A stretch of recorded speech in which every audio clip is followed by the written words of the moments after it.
Hello, everybody. Welcome. Hi. Good morning to everybody. Welcome to this live cast. I'm Dennis Lewis. I am the founder CEO of Greenlight Digital, and I'd like to welcome everybody to this live cast. We're going to be doing them more regularly. So thank you all very much for tuning in. Today's live cast is going to be all about using a Cryptopreneur's Guide to using the blockchain. And I'll be walking you through some use cases, some thoughts I have.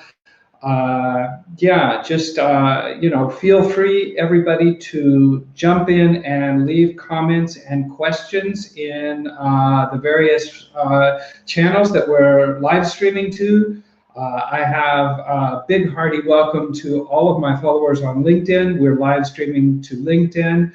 And thanks to our strategic collaboration with Crypto Trader News, I would like to welcome everybody on their Facebook page, on their YouTube channel, and also on Twitter Periscope.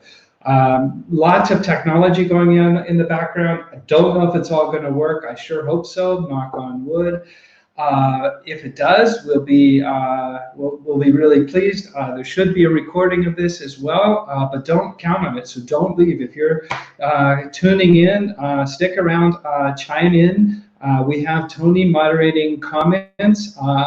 I've got a couple of screens here, but it's not completely easy to see what's going on, so I probably won't see your questions until we get to the questions section at the end of the presentation. But if you do have any, just put them in as comments on LinkedIn, on YouTube or Facebook, and we will definitely try to get those answered at the end. So thank you very much. I'd also like to ask everybody to leave a comment if this is a reasonable time for these live casts. We're trying, we may do some experimenting, trying with other times, but this seems to be a Tuesdays at this time, more or less a reasonable time to do these. If you have any opinions, if this is a good time, I would love for you to let me know in the comments below. Say Tuesday now is awesome, or this time sucks, or how about doing it here or there? And we'll definitely look in and read those suggestions and let you know what we think. And if we decide to do it on a different day or time, then we'll also let you in on that. So what I'm going to do now is I'm going to add in a screen share here. And let's put this over here, nifty. Let's see, I believe we could do this one. I'll make myself tiny, make the screen bigger. And hopefully this is, you're going to be able to follow along and get the full presentation here. So with no further ado, we're going to be talking today about using the blockchain in the real world. Is blockchain technology useful for anything beyond what we're kind of used to hearing it for? And a lot of times we're hearing it for things that aren't all that awesome. So this is the big question, and I'm going to go ahead and reveal the secret now. And the secret is obviously yes, a full throttle, full heart behind yes. Blockchain technology, cryptocurrencies are useful in the real world, and they can be applied in many, many different industries and different use cases in solving different problems. And anybody who's been following me for a bit knows that, with my book, Behold the Cryptopreneurs, and I'll talk to you a bit about that at the end to give you a shameless plug, as always. A cryptopreneur is, in my definition, an entrepreneur who's using the blockchain technology, cryptocurrency technology, to solve real world problems that are causing pain for real people. And so since that's the definition of a cryptopreneur, today's live cast is all about how do we do it? How do we make it real? How do we actually, how can this be applied? So the first thing we need to talk about is that blockchain isn't just for finance. Okay, there's a lot more to this technology. There's a lot more to this to these solutions than just speculative markets that go wiggly up and down. And lately they've been going down a lot. And who knows? Tomorrow, day after tomorrow, maybe they'll go crashing back up to 50,000 Bitcoin. I know that would be awesome. If it does, we'll all have a great Christmas. If it doesn't, then we'll just keep on doing what we're doing, right? But there's a lot more to this than that. And I really feel strongly that as an industry, we have to stop focusing on coin market cap and market caps and token prices. That is just a residual, in my opinion, compared to what we really should be doing. And that's why today's presentation for me is important.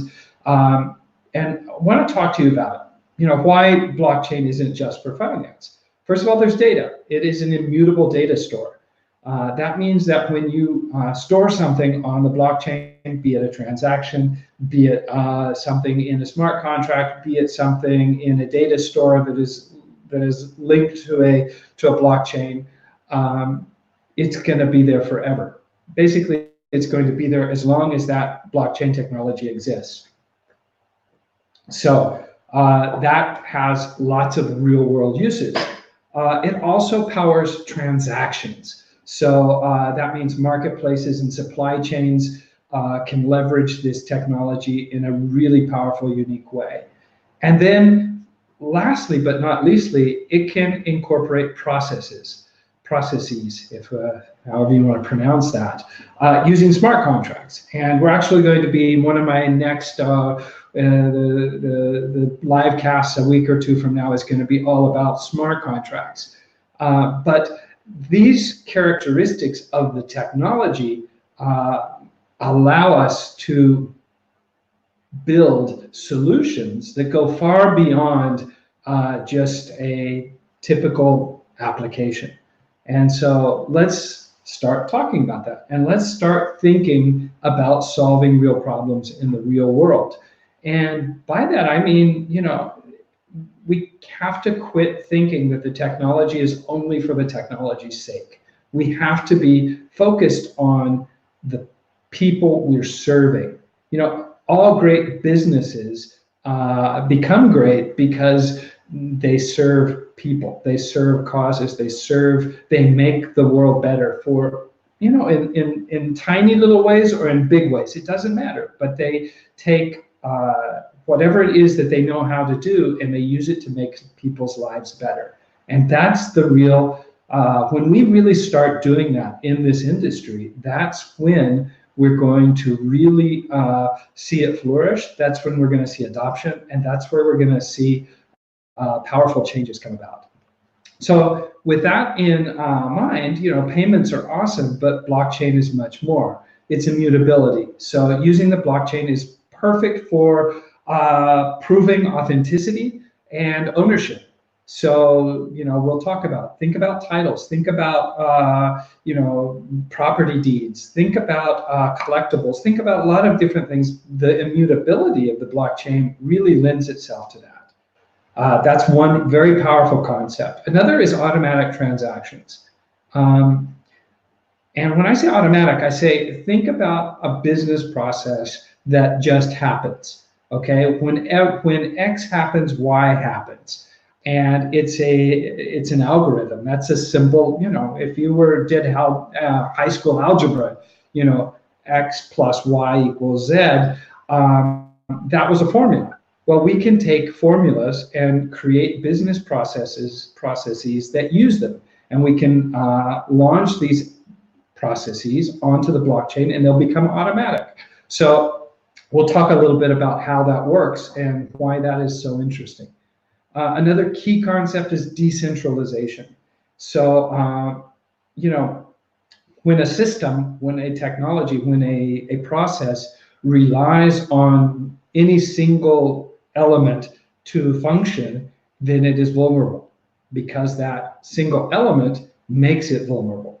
So if you have a business and your business, let's say you've got a coffee shop and your coffee shop, you make all your sales through an iPad using swiping credit cards. The day that iPad breaks, you've got a problem. Okay, you can solve that. You can buy another iPad, and you can have it stored in a drawer. Now, what happens if your internet, your router goes down? Well, maybe you can connect with a cell phone.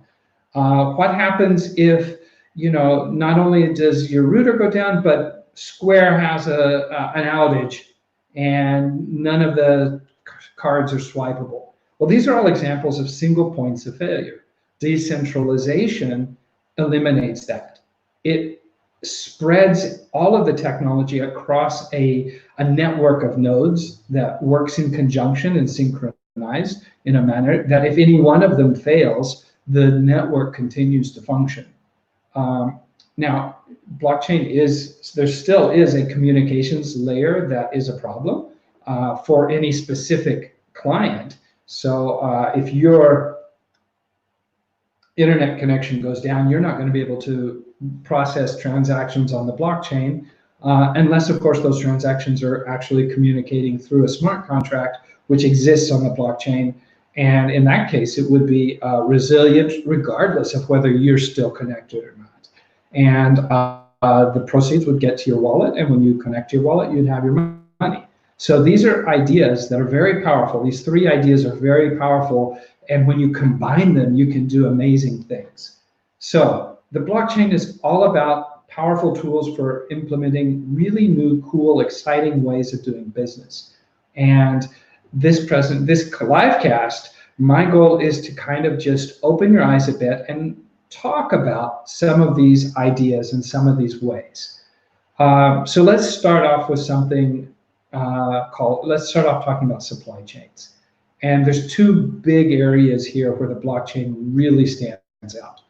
The first is efficiency. So a supply chain that is more efficient will produce more at a lower cost and will create more profit. So, I mean, obviously that is of very high interest to all big organizations, but it's also important to small organizations, because if you participate in a very efficient supply chain, the odds are you're going to flourish.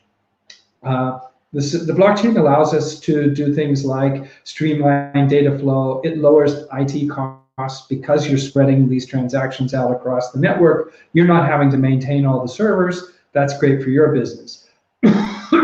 We talked about automated transactions. Now think of it in a supply chain. Company A delivers widget to company B. Company B receives it, and automatically payment is delivered to company A. And company B takes the widget, adds a gizmo to it, improves it, and sends it to company C, which is the next company in the chain. And automatically, company C pays company B. All this happens without any human intervention. Think about that. Imagine not having to rely on human beings to get paid for the work that you do. If it were all automatic and it were all guaranteed, think of how that improves the efficiency of the supply chain. That in itself is an amazing innovation to keep in mind. But it gets better, because that money flow can go together with the data flow, and they can travel together, and they can interact. So not only are you moving widgets, but you're moving the data that goes with those widgets and those transactions. So now you can have actors in the supply chain that can be robots, and they can generate profit, or they can do things for without needing to consume your resources. Sorry about that. A little bit of a cough here today. Bear with me. It's winter time. That's just my apologies for that. We're also creating an unbreakable security, because the blockchain is distributed. Once these transactions occur, once this flow of information occurs, nobody can alter it. It's unhackable. It lives. It's spread out literally over thousands and thousands of computers connected all over the world in real time.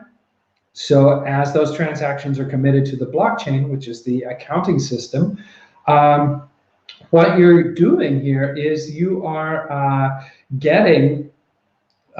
you're eliminating the ability for somebody to nefariously alter or manipulate this information.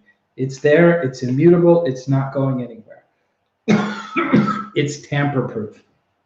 All of these factors together make for a very efficient supply chain.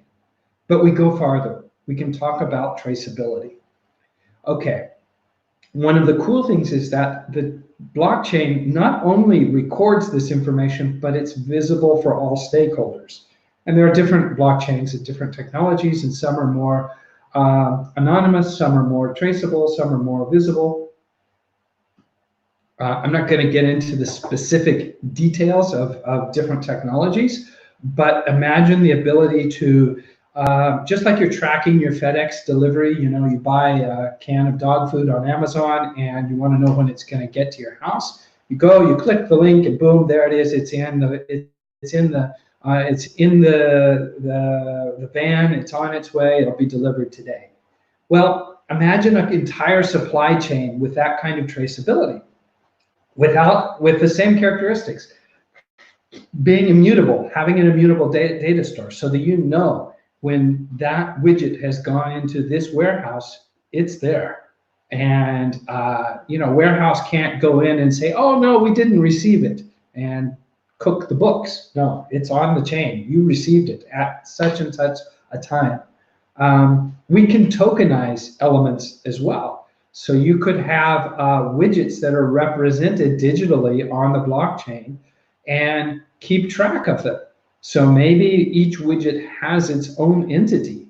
Maybe it has its own serial number, and its history is on the blockchain. And you can see everything that's happened to it, and not just as it's been processed or moved from one warehouse to the other, but it could be its entire life cycle, from, you know, even after it's been purchased and sold and resold on the marketplace. And you could actually trace the entire history.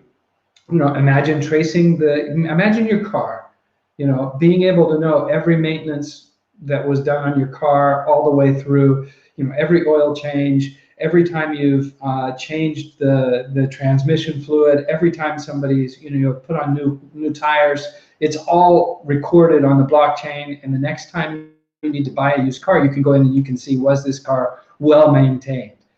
That is a perfect example of the entire product life cycle. Sorry, I haven't been coughing all day today. Get on a live stream. That's what happens in live. That's it. No editing here. So just you know, send me well wishes. Tell me to get well soon in the comments. I'll appreciate them. I'll answer you back. I appreciate it. These are ways to really boost supply chain technology to a whole new level. This can be global. It's completely secure. It's completely distributed, and it can. This technology can live beyond organizations. Normally, in a typical supply chain, every organization is more or less a data silo. They keep track of their part of the chain. Maybe they communicate on each side with their vendors and their clients a little bit, and they integrate somehow. But there's no easy way to see the entire process. By using the blockchain and the traceability, we can eliminate that. We can create an entire supply chain technology that is globally visible to every participant all around the world in real time. That is enormously powerful. So supply chains are one example. Let's move on. Let's talk about human resources. Let's talk about people. Let's think about the gig economy. Okay, imagine, imagine we've been sold this idea by Uber, by Airbnb about, rent your spare bedroom to, college kids that are traveling the world and let them, give them a place to sleep and make some extra money. Okay, that's cool, but it relies on a centralized company, Airbnb. It relies on paying them a cut. for their services, and it's not totally efficient by any stretch of the imagination. It's a really cool innovation that we've had, but the blockchain can take this to a whole new level. Imagine developing this in smart contracts that automatically pay each person. You know, college kid makes booking of your spare bedroom, and automatically you receive 20% of the booking, and that guarantees the booking. And you know, when they pay 3 days ahead of time, you get it back. And the smart contract requires that they make a review of the bedroom, and it also requires you to make a review of them as a client, and all of these factors factor into everybody being paid their piece. Well, that could all happen automatically and encourage a highly efficient process to occur without anybody having to actually do anything, and without any administrative cost for any organization. So that could be a very powerful thing. Discrete elements across a data flow. So that means we can have, you know, each part of that process can fulfill its purpose without really depending on the others. So maybe, you know, now we've got this rent out your spare bedroom, and now we have a broker who decides to build something on top of that smart contract that connects and facilitates, you know, student organizations and makes it easy for them, and it gives them some added services, and it communicates across that. Now we're building layers upon layers, increasingly making this basic gig economy concept even more powerful. And all of it is sharing data in real time, distributed, unhackable, untamper-proof, really cool. So that's one example of how we could make life easier for people who are freelancers or any kind of, you know, job in the gig economy. Next stop, payroll. Let me ask you a question. What if, you know, why do you get paid? How often do you get paid? Okay, most of you probably get paid monthly. Maybe you get paid every 2 weeks. You know, if you work in McDonald's or in a lot of companies, maybe you'll get paid every week. But here's a question I'd like to make for you. Why don't you get paid every day? Well, the reason you don't is because of the administrative cost of managing the funds and managing the process. Doing payroll is not fun. It's a burden. You know, every entrepreneur knows it. It can be outsourced, but it's still a lot of work. You've got to make sure that everybody gets paid their fair share based on what they did. Make sure, you know, if somebody's left the company, they don't get paid, and if they came in the middle of the week, they get, you know, exactly the percentage that they should get. Try doing it with an international organization. It gets even more complicated. How do you take care of different currencies? How do you take care of different banking systems? You know, and all of this has a cost. It has an administrative cost. It has a cost of transaction. It has a monetary cost of moving the money. It has a cost of, you know, errors are made and they have to be fixed. And, you know, maybe you pay somebody, you screw it up and you don't pay them enough, or you pay them too much. What happens then? How do you compensate? Well, imagine having this all done automatically, where everybody who works at a job gets paid. And why not? Why not get paid at the end of the day?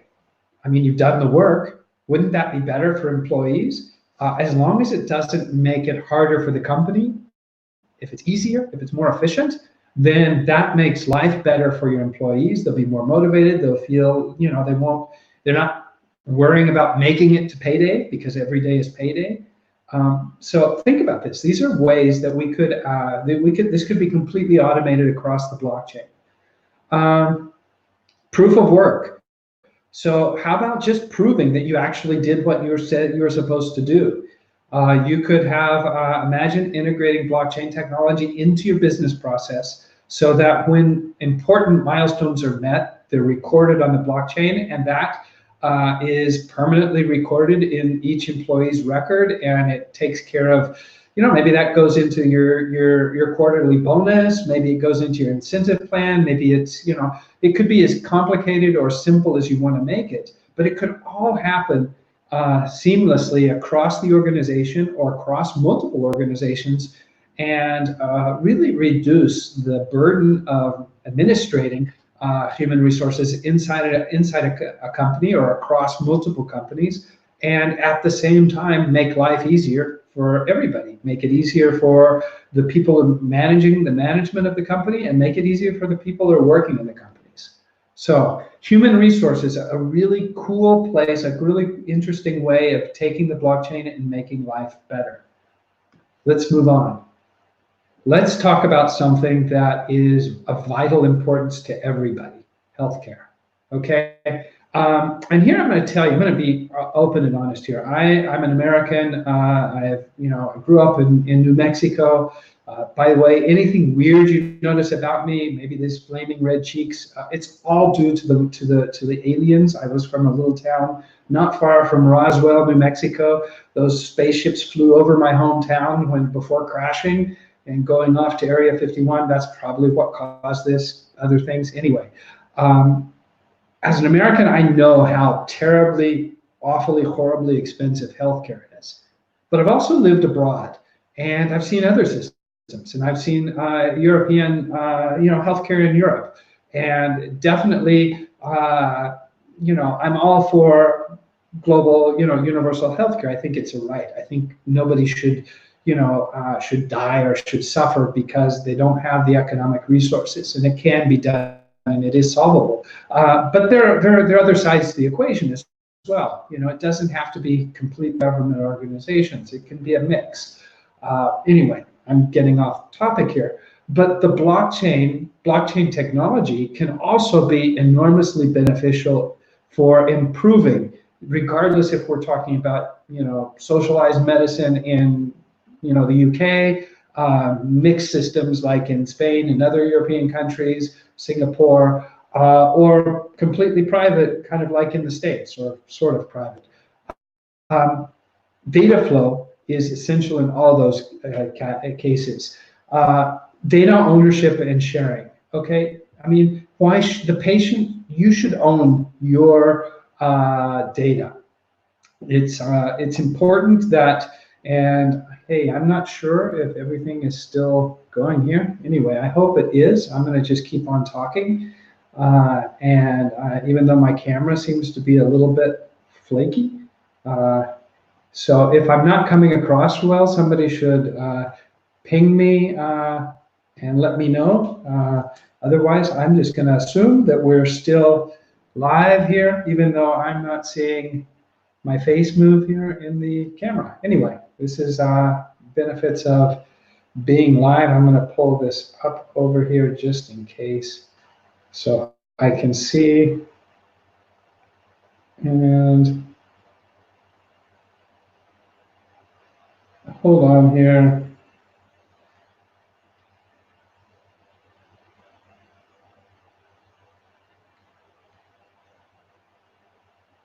All right. Thing here. Okay, I think I'm still live, but I think my camera isn't working very well right now, so I'm going to shift this to the presentation screen for a bit, and I'm just going to keep on going.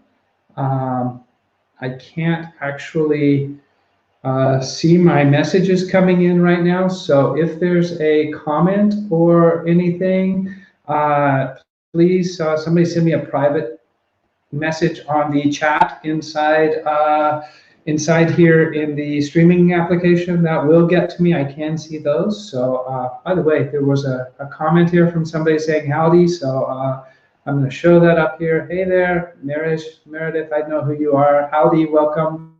Welcome to the live stream. Okay, as I was saying, data ownership. Patients should own their data. And I'm going to remove the camera.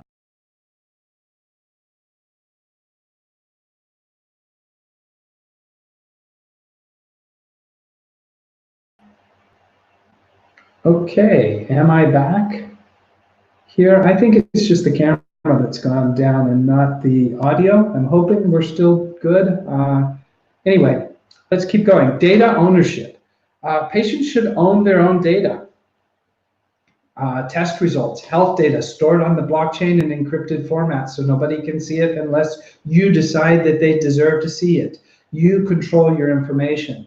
Providers that you've authorized can access those records. They can modify, they can store their records in your blockchain vault, and it would be kept for you, and it would be more secure than centralized servers. It would be universally accessible, and you would have the keys to your vital and personal intimate information. It would eliminate enormous administrative costs. Public and providers could collaborate. We could have much more efficient data flows. It could prevent fraud, no more fraudulent invoices, traceability all across healthcare processes, and immutable records of everything that happens, so that if something is flaky, not like it should be, then we can take action, and it's all traceable, it's all visible there. So that is another really cool way that we could, use the blockchain to improve healthcare.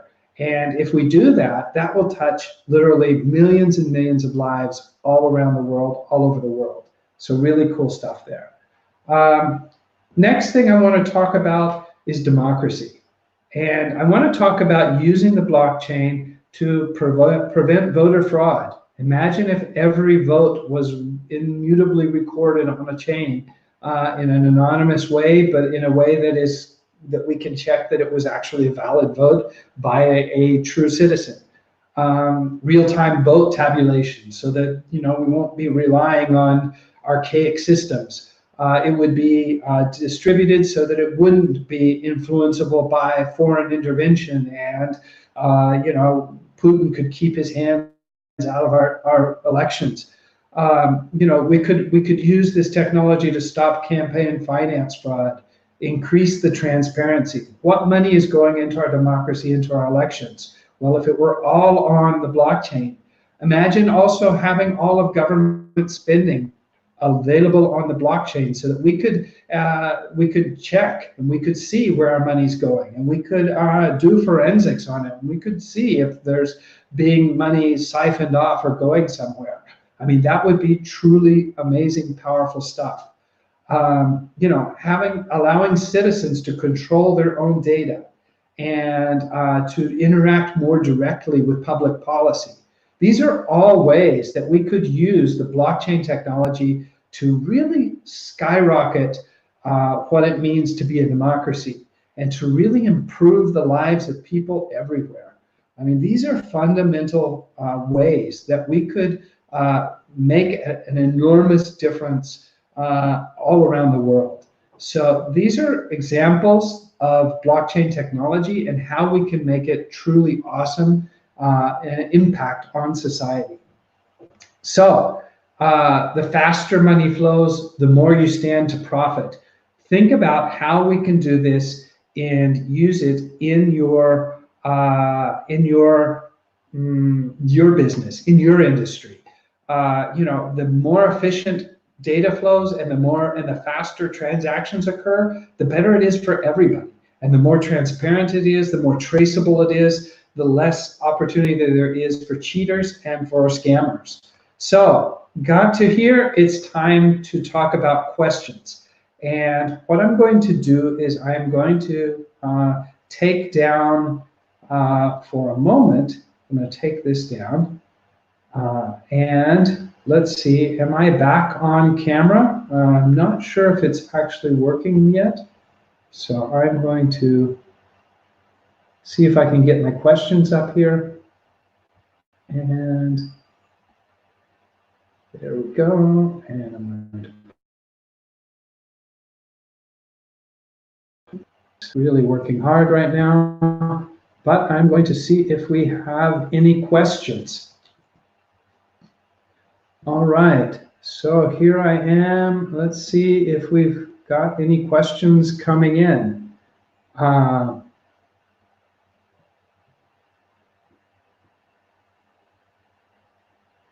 All right, here we go. So blockchain and Bitcoin are different things. Yes, they are. Bitcoin is a cryptocurrency that is created on top of a blockchain, specifically the Bitcoin blockchain. And it was created as a way to pay the people that maintain the network. That's its fundamental use, and it's since become almost a synonym for blockchain. But the technology that we've been talking about in this livecast actually underlies the blockchain. It's the technology that makes everything work, and Bitcoin is just another aspect of that technology. So it is a feature and not the core underlying technology. Okay, so do you need a token if you want to integrate blockchain into your company? Absolutely not. It could be very interesting to have a token based on some business models, but it is by no stretch of the imagination completely necessary. So with that in mind, let's go on to the next question. Any big companies you think will be transitioning into blockchain soon? Wow, that's a great question. I would say definitely yes, and I would be looking for the biggest of the biggest to be stepping into this. I would think that, I know that companies like Walmart are definitely exploring ways to use blockchain in their supply chains. They're thinking about customer-facing blockchain solutions. Look at Alibaba; they've got their whole a whole blockchain infrastructure just for themselves.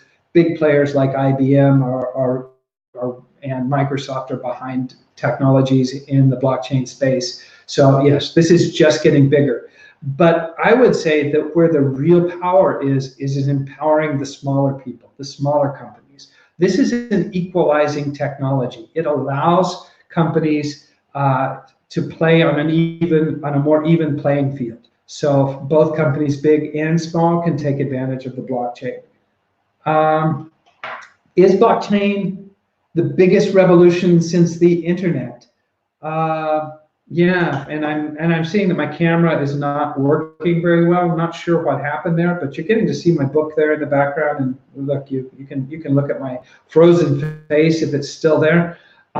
Is it the biggest thing since sliced bread? I don't know. I don't have a crystal ball, but it's big.